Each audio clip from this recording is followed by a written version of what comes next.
धाराशिव जिल्ह्यामध्ये नवीन अध्यायाला आता सुरुवात झाली असून भाजपच्या कार्यक्रमांमध्ये शिवसेनेत नव्यानं दाखल झालेले खासदार ओमराजे निंबाळकर यांना मानाचं स्थान दिलं आणि त्यामुळे अनेकांच्या भुवया उंचावल्या। तर आमदार राणा जगजितसिंह पाटील यांना मात्र या कार्यक्रमात डावललं गेलं।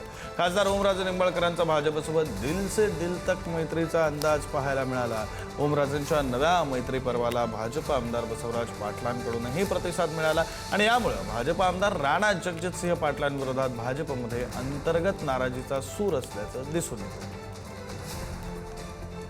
भारतीय जनता पार्टीच्या माध्यमातून पहिल्यांदाच या कार्यक्रमाच्या बाबतीतला निरोप मला होता। बसवराज पाटील साहेबांचा सत्कार करता आला, सन्मान करता आला, त्यांना शुभेच्छा देता आल्या। लोकप्रतिनिधी म्हणून जेव्हा कधी कुठल्या पदावर काम केलं ते अगदी म्हणजे 2009 ला आमदार म्हणून असेल, 2019 ला खासदार म्हणून असेल, 2024 ला परत खासदार म्हणून असेल, मी माझ्या समोर काम घेऊन आलेल्या माणसाला कधीही त्याचा पक्ष विचारला नाही, त्याची जात विचारली नाही, त्याचा धर्म विचारला नाही। आणि 2019 ला आपण बघितलं असेल, भारतीय जनता पार्टीची आमची युती होती आणि त्या कार्यकर्त्यांबरोबर नेहमीच स्नेहाचे संबंध माझे राहिलेले आहेत।